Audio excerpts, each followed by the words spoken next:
This is a story about the previous Lubavitcher Rebbe Yosef Yitzchak Schneerson. Rebbe Yosef Yitzchak Schneerson lived in what could be the most difficult period in the history of Judaism. Could be. The destruction of the first temple was, severe. In many ways, worse than the Holocaust, and the second, also the second destruction. But in the time of the previous Lubavitcher Rebbe, that was when the Holocaust was, and that was also when communism took over Russia. It really solidified its. He took over in 1920. That's when he took over the leadership of Chabad, from 1920 to 1950. So in that time, from 1920, that was when the Holocaust was, and all these Jews were being killed. And when Judaism, Reform Judaism, whatever, became really entrenched in America, and Jews were leaving Judaism right and left, especially because of the Holocaust. And so there was a lot of suffering, a lot of Jewish suffering, and a lot of Jews that were leaving Judaism and getting, how do you say, discouraged with Judaism. Okay, so the story goes like this. It was the year 1920, and the communists were solidifying their rulership over Russia. They had won basically the Russian Revolution in 1917, but it took them time to consolidate, to organize everything. So the real reign of terror of Stalin, that happened like years later, not a long time afterwards, but years later, after Lenin died. I don't remember when he died. I think it was in 25 he died. Anyway, whenever it was, in 25. I'll look it up. So anyway, so Stalin took over, and Stalin really started to clamp down. But nevertheless, it was still the Communist Party. It was still the Communist Party, and they were ruling with an iron hand. So he was just finishing his prayers. He was praying. This is within the year that his father passed away. And of course, he was the leader now of the Chabad movement. He was the leader of the Chabad movement. And he was still a fairly young man. I think he was like in his 40s or whatever when his father passed away. However it was, so 3 men, Jews, came into the synagogue, and they didn't have kippahs on. They didn't look Jewish at all. And they said that they wanted him to come with them for question. They said he's not going to be under arrest at all. He doesn't have to come if he doesn't want to, but they would just like to ask him some questions.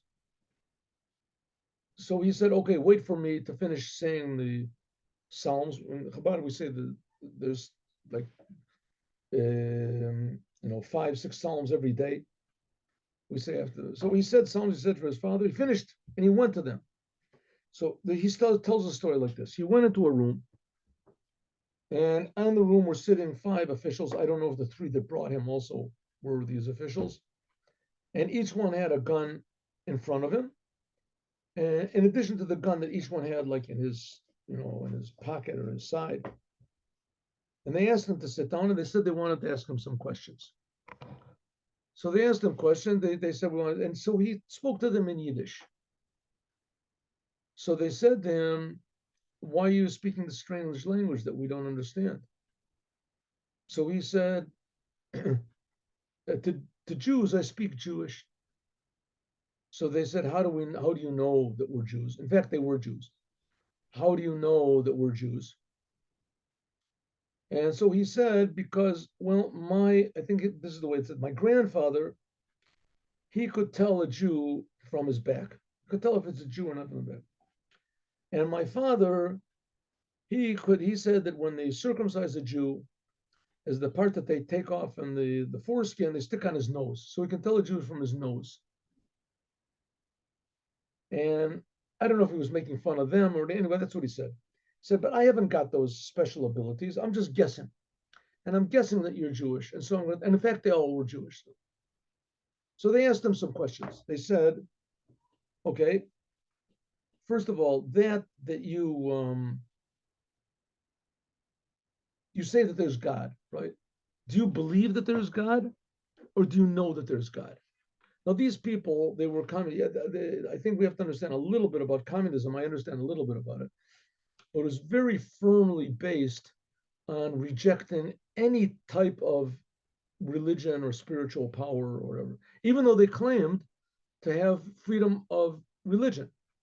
And there was a big synagogue, which was a show place, a big synagogue, a big church, a big this. So they allowed people to worship freely, but in fact they were discouraging religion and they were quenching religion. I mean, it was nowhere near as bad as when Stalin took over, but never.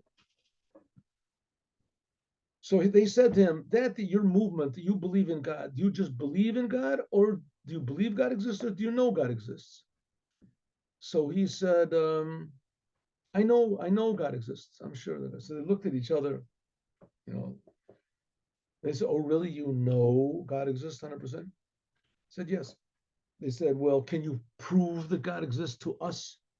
He said, oh, yeah, sure, no problem. I can see. So now these fellows that were questioning him, these were Jews that had learned Torah. They were very well acquainted with Judaism and with, keeping Shabbat, all the laws and everything, and what the Torah is and the Talmud and everything. They had learned everything. And they left it all for something that's, real and practical and positive and not stuck in the, Middle Ages. Communism, which ended up like killing Stalin, they say, killed 50 million people, and Mayo killed like 100 million people. And this pot Paul and everything. But nevertheless, it was a wonderful idea that's conquered the minds and the souls of millions, hundreds of millions of people. So they said, oh, you can really prove that God exists? And he said, oh, yeah, sure I can. So they looked at each other and said, well, I mean, are you serious? You really serious? Sure. He says, well, then let's see, can you prove? Let's see if you can prove God exists.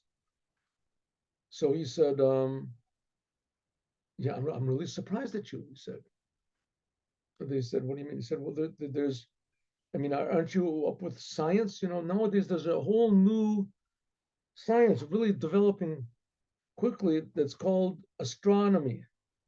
And they have these new super powerful telescopes that if you look through the telescope, that you can see the stars. He said it's the same thing. If you want to see God, so you have to have the proper tools. And not only that, even when you do look, you have to have a clear night to look.